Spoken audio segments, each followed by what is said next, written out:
A Polícia Militar confirmou a prisão de 2 policiais após tumulto na madrugada na região central de São Paulo. Os ambulantes agredidos e outros que vendiam bebidas aqui na região tiveram as mercadorias apreendidas, mas curiosamente nenhum deles foi detido, o que torna a violência do policial ainda mais inexplicável. Pesquisa eleitoral, o ex-presidente Lula segue na liderança das intenções de voto. No cenário sem o petista, Bolsonaro do PSL vence. Na disputa pelo governo de São Paulo, empate técnico entre João Dória do PSDB e Paulo Scaff do MDB. Bons de conta, crianças e jovens trocaram os modernos games por um esporte milenar. Todo dia eu treino no celular. Mais ou menos 2 horas, 3 horas. Você acompanha essas e outras notícias após o intervalo. Até já! Nesta terça tem gostinho de infância na Mesa do Mulheres. Vivi Araújo descobre os segredos da lasanha da vovó e conta como reproduzir essa tradicional receita aí na sua casa. No nosso bate-papo sobre saúde, a doutora Maitê Pimentel ensina a manter o equilíbrio da flora intestinal. Patrícia Evangelista tira todas as suas dúvidas sobre os benefícios da aposentadoria. E ainda, Aguinaldo Raiol traz para o nosso palco a força da sua voz inconfundível. E se eu chorar e o sal molhar o meu sorriso? Mulheres é nesta terça, às 2 da tarde. Vem curtir o programa comigo. Pra cantar. Dor de ouvido, incômodo no nariz ou garganta são situações que atrapalham seu dia a dia. Aqui no Hospital Paulista, você conta com estrutura completa para tratar as dores mais comuns até as cirurgias complexas em otorrinolaringologia. Especialista em todas as consultas, pronto-socorro 24 horas, centro cirúrgico e UTI modernos, além de atendimento humanizado. Hospital Paulista, especialista em ouvido, nariz e garganta. Dr. Brasil Neto, diretor técnico médico, CRM/SP 70149. Tem gente que fala na Folha que ele comandou um grande esquema de corrupção no país, que ele é o maior bandido da República e que um condenado não pode concorrer à eleição. Também tem gente que fala na Folha que ele foi de longe o melhor presidente do Brasil, que ele é inocente e que a eleição sem ele é fraude. Você lê todo tipo de opinião na Folha, mas nas reportagens só publicamos aquilo que aconteceu. Folha, aberta opiniões, fechada com os fatos.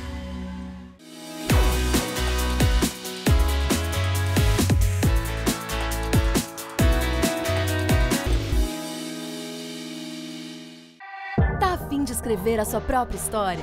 Que tal dirigir a sua própria vida? Então corre pra cá que a sua hora chegou. Bem-vindo ao Universo Casper, um lugar certo para você pensar, criar e questionar. Na Casper, razão e emoção se unem para fazer diferente, fazer melhor.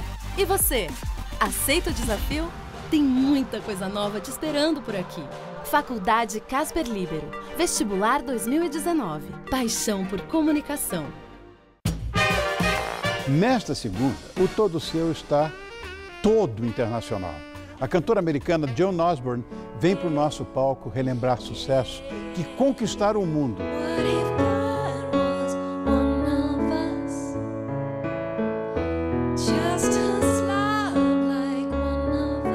Descubra como salvar o seu cãozinho em caso de intoxicação. E ainda, os atores Blota Filho e Carla Carvalho contam como se livrar dos relacionamentos tóxicos. Fica comigo para conferir. Todo Seu nessa segunda, 10h30 da noite. Claro, tô aqui te esperando, né, bonitão e bonitinha? Vem!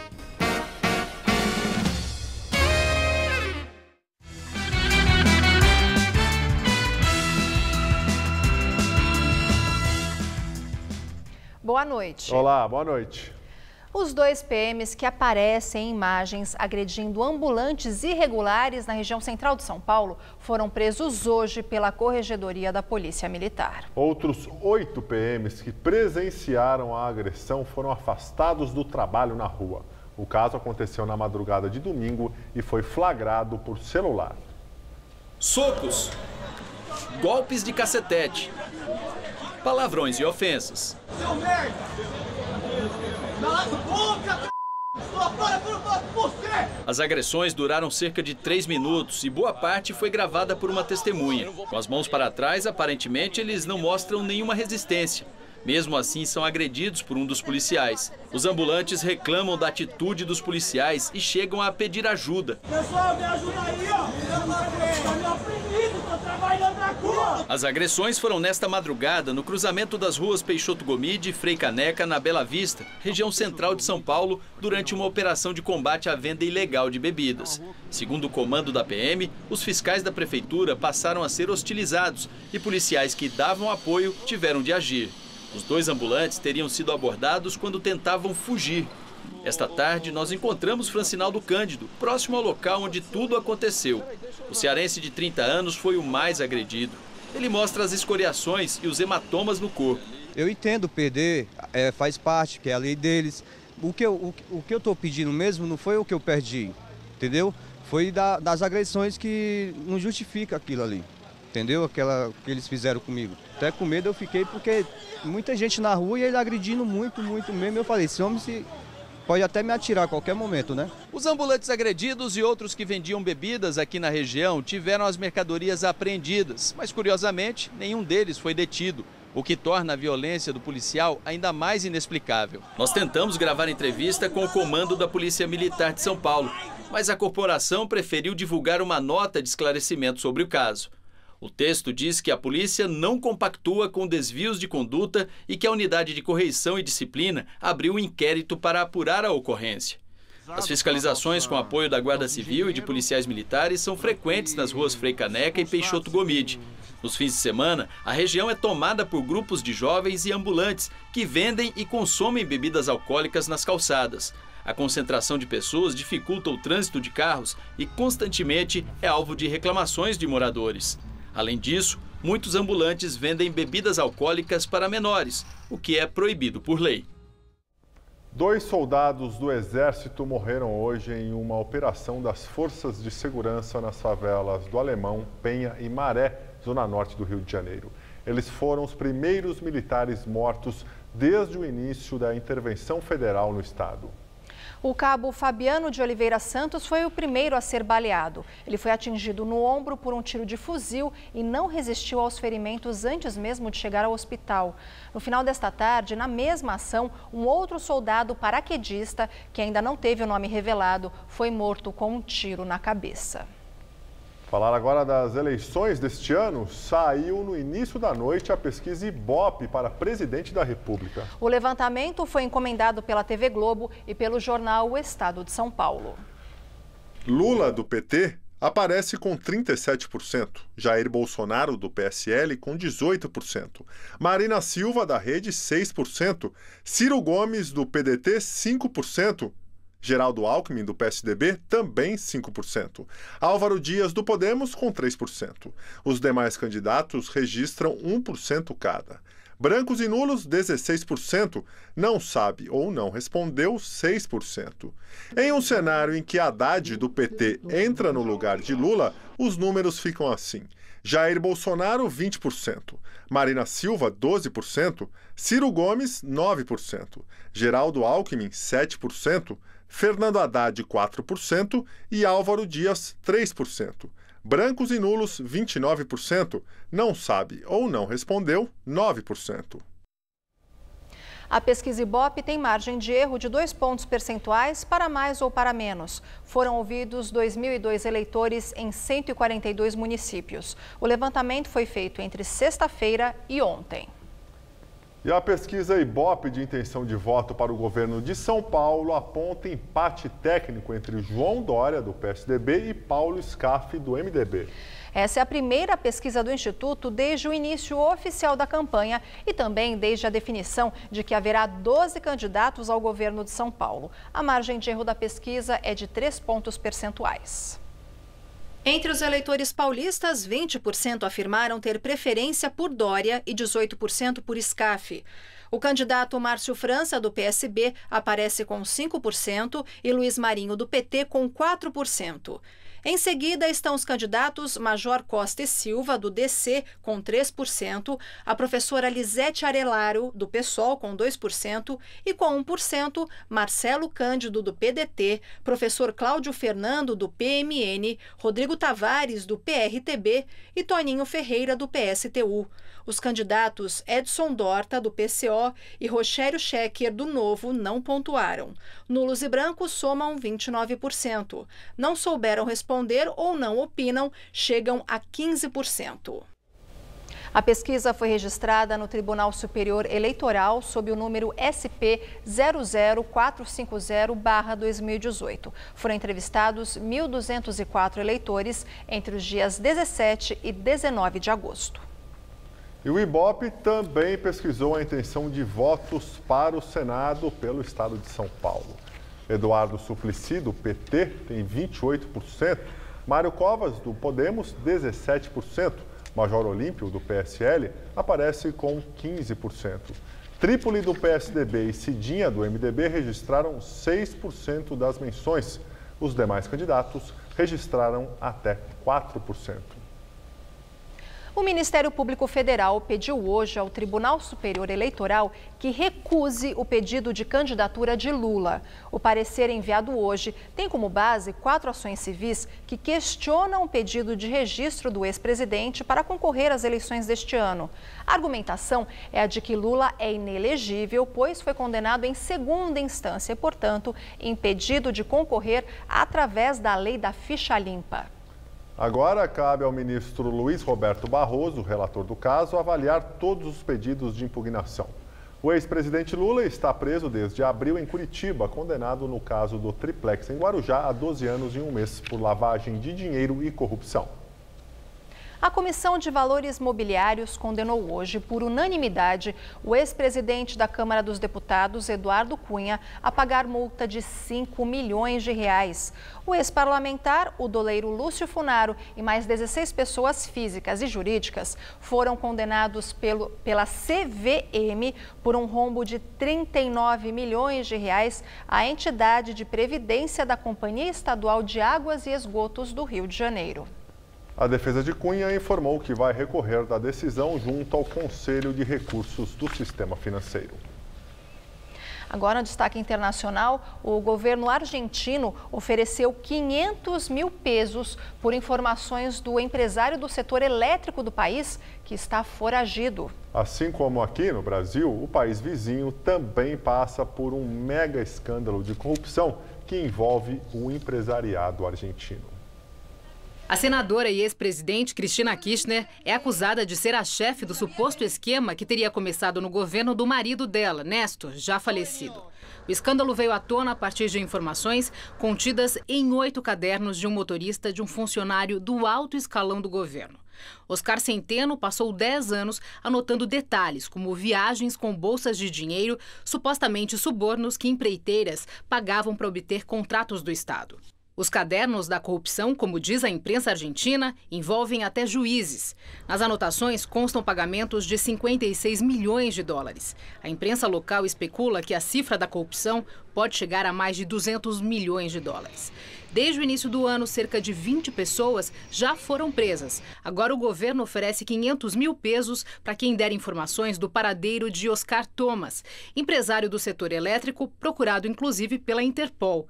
Ele tem prisão decretada na Argentina e está foragido. E mandou avisar pelo advogado que não vai se entregar. Nas delações de empresários, todos se declaram vítimas de extorsão. Cristina Kirchner tem hoje 6 processos, entre eles 4 por supostos casos de corrupção, pelos quais também foram processados os filhos dela e ex-funcionários do alto escalão de seu governo. Kirchner nega ter recebido propina. A ex-presidente acusa o atual governo de Maurício Macri de querer prejudicá-la. Cristina já expressou interesse de tentar uma nova reeleição no ano que vem. Enquanto a Argentina encara o maior escândalo de supostos pagamentos de propina, enfrenta também uma grave crise econômica e ainda uma grande rejeição dos políticos por parte da população. Qualquer semelhança não é mera coincidência. O caso foi batizado de Lava Jato Argentina, uma referência às investigações brasileiras, que inclusive vão fazer parte das apurações de lá, em especial as delações de ex-funcionários do Odebrecht. A empreiteira, que tem filial em vários países, integrou consórcios com construtoras locais, cujos donos, nos últimos dias, confessaram ter pago propinas.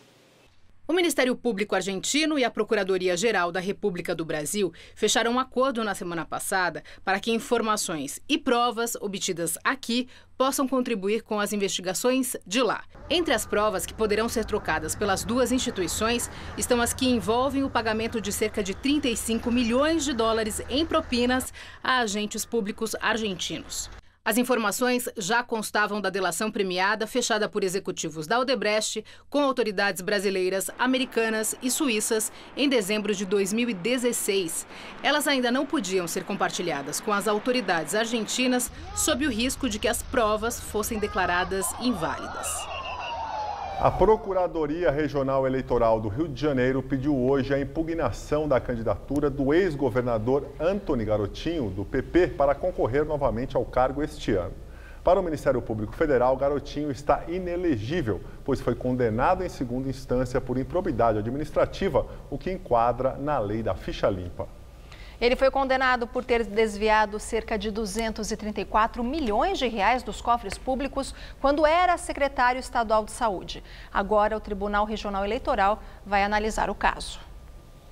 Samba Supremo. Após a realização de um seminário de mulheres hoje em Brasília, a presidente do Supremo Tribunal Federal e a Procuradora-Geral da República entraram no samba, ou melhor, caíram no samba, ao lado da cantora Alcione, em uma cena bem inusitada.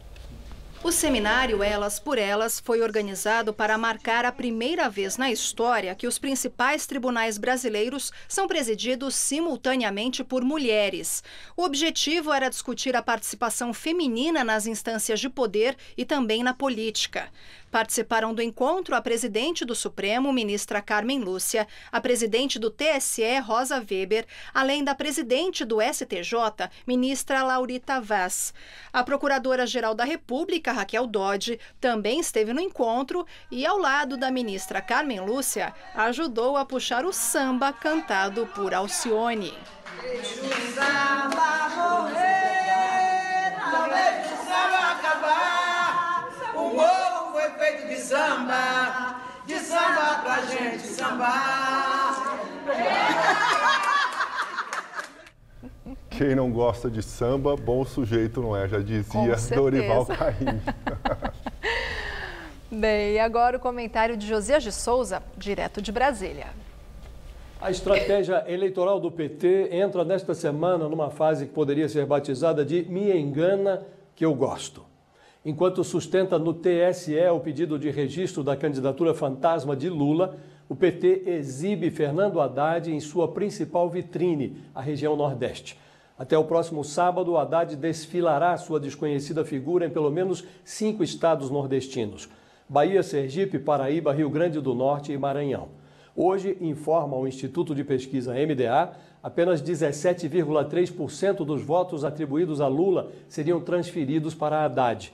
Marina herdaria 11,9% do eleitorado do líder preso. Ciro levaria 9,6%. Para colocar Haddad no segundo turno, o PT precisa grudar no rosto dele uma máscara de Lula. Ou seja, para dar certo, Haddad precisa mostrar que não é um candidato, mas uma caricatura de Lula. Os rivais do PT dirão que o país já conhece esse filme. Eles enfatizarão que o filme não tem um final feliz. Boa noite. O juiz Sérgio Moro condenou hoje o ex-deputado federal do PT, André Vargas, pelo crime de lavagem de dinheiro. A pena contra ele foi fixada em 6 anos de prisão em regime fechado. Essa é a terceira condenação dele na Lava Jato. André Vargas é acusado pelo Ministério Público de usar a influência política junto à Caixa Econômica Federal para auxiliar uma empresa de softwares a assinar contrato com o banco através de uma licitação fraudada. Na época, Vargas era vice-presidente da Câmara dos Deputados e teria recebido 2 milhões de reais de propina. Ele foi cassado pela Câmara em dezembro de 2014, quando as denúncias de favorecimento ilícito se tornaram públicas. O juiz Sérgio Moro acolheu a acusação dos procuradores e condenou o ex-petista a 6 anos de prisão. O irmão dele, Leon Vargas, e o empresário Marcelo Simões, dono da empresa, também foram condenados no mesmo processo a 5 anos de prisão em regime semiaberto. A contadora Meri Posa, que prestava serviços ao doleiro Alberto Youssef, também foi incluída na denúncia e sentenciada a 2 anos e 3 meses de prisão em regime aberto. A pena dela foi substituída por prestação de serviços e pagamento de multa. Ela foi acusada de tentar mascarar o dinheiro recebido pelos irmãos Vargas da empresa fraudadora da Caixa. As penas dos ex-deputados já somam mais de 20 anos de prisão. O ministro do Gabinete de Segurança Institucional da Presidência, o general Sérgio Etchegoyen, disse que é impensável o Brasil fechar a fronteira com a Venezuela, em Roraima, para evitar a entrada de novos refugiados no país. No último sábado, moradores da cidade de Pacaraima, na divisa dos dois países, se revoltaram contra os venezuelanos após um assalto. Segundo as autoridades de Pacaraima, a confusão começou porque um comerciante brasileiro teria sido assaltado na sexta-feira por 4 venezuelanos. No sábado de manhã, um grupo de cerca de 1.000 moradores fizeram um protesto contra a presença dos refugiados nas ruas. Os brasileiros queimaram pertences das famílias venezuelanas e as expulsaram com ameaças e xingamentos. Até um abrigo improvisado foi queimado. Nas imagens, é possível ver famílias inteiras com crianças e malas fugindo da multidão enfurecida. Apenas hoje, depois de 2 dias da confusão, o governo federal enviou 120 homens da Força Nacional de Segurança para a fronteira. A governadora de Roraima, Sueli Campos, do Partido Progressista, ingressou com uma segunda ação no Supremo Tribunal Federal pedindo o fechamento da fronteira. Ela alega que há 1 ano solicitou a ajuda do governo federal, mas não foi atendida. O presidente Michel Temer realizou uma reunião de emergência em Brasília hoje para tratar do assunto. Ele determinou a ida de ao menos um representante de cada ministério para Roraima, a fim de entender e agilizar as providências necessárias. Na saída do encontro, o ministro do Gabinete de Segurança Institucional da Presidência, general Sérgio Etchegoyen, declarou que o fechamento da fronteira é inconstitucional e depõe contra os tratados humanitários assinados pelo Brasil na Organização das Nações Unidas. Nós temos medidas na área social que podem ajudar, o refinamento das questões, por exemplo, de saúde, de vacinação, eventual ampliação de abrigos, aceleração da construção de outros abrigos. O fechamento da fronteira é impensável, porque é ilegal. Nós temos que cumprir a lei. A lei brasileira de imigração determina o acolhimento de refugiados e imigrantes nessa situação.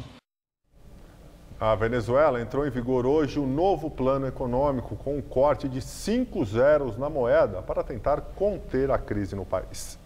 A medida é uma das principais do chamado Madurazo, plano do governo de Nicolás Maduro para conter a hiperinflação de 1 milhão %, calculada pelo Fundo Monetário Internacional. Com a mudança, a moeda passa a se chamar Bolívar Soberano. O plano também prevê o novo câmbio com 96% de desvalorização da moeda venezuelana.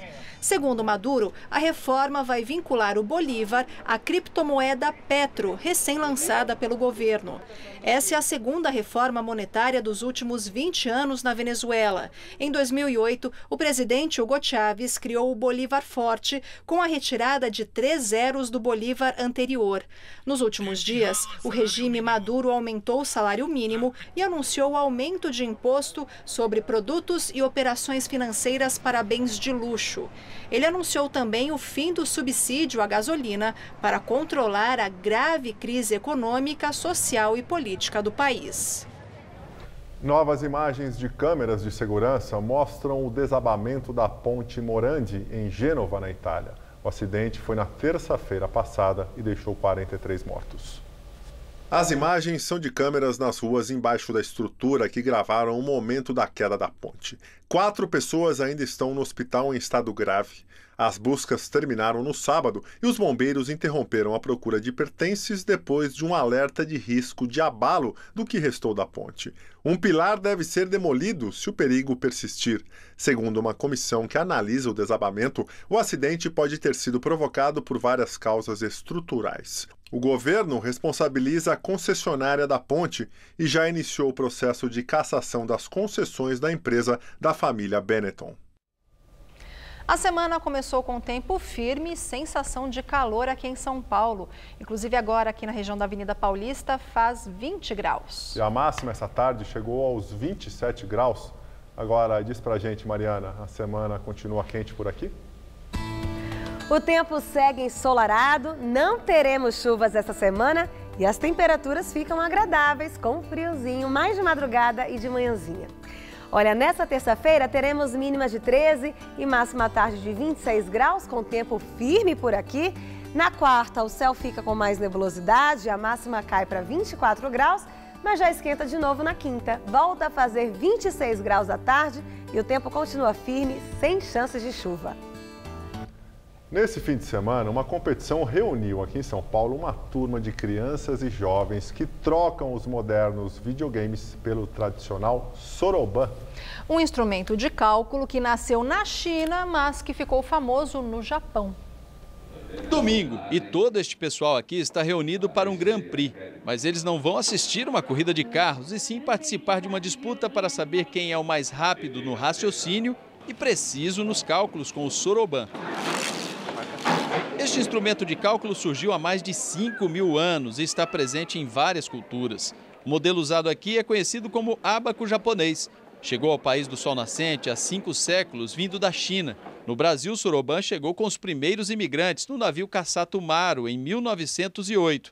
E quem domina essa técnica tem uma certa facilidade na escola. Uma conta rápida eu faço mentalmente, do que em vez de eu ficar escrevendo toda hora. O primeiro Grand Prix Brasil de soroban, realizado por uma escola especializada no ensino dessa técnica, contou com mais de 130 participantes de 4 a 25 anos. Com o soroban é possível calcular, fazer cálculos de soma, subtração, multiplicação, divisão.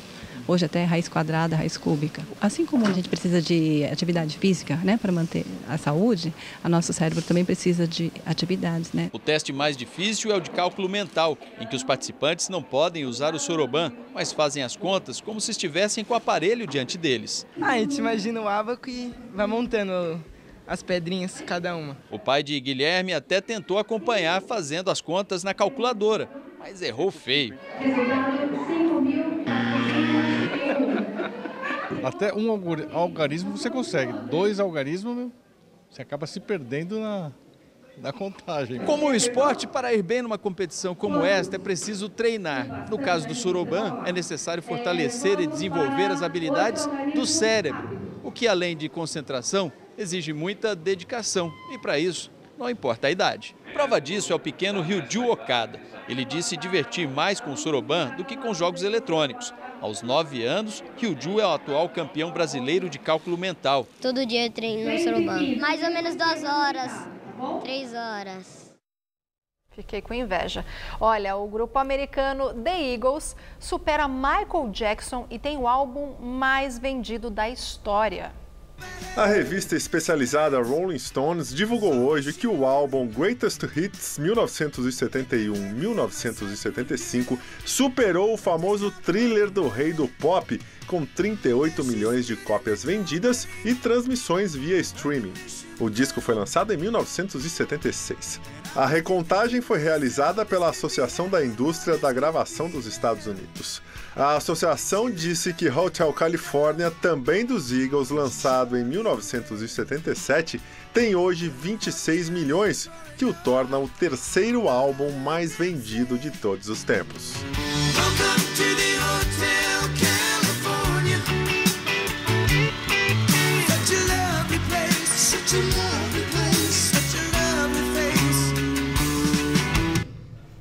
E nós ficamos por aqui. A edição de hoje pode ser vista no site do Jornal da Gazeta. Muito obrigado pela companhia. Tenha uma excelente noite. Até amanhã, Luciana. Até amanhã, Gabriel. Ótima noite para você e fique agora com o Rony Fon no Todo Seu. Até.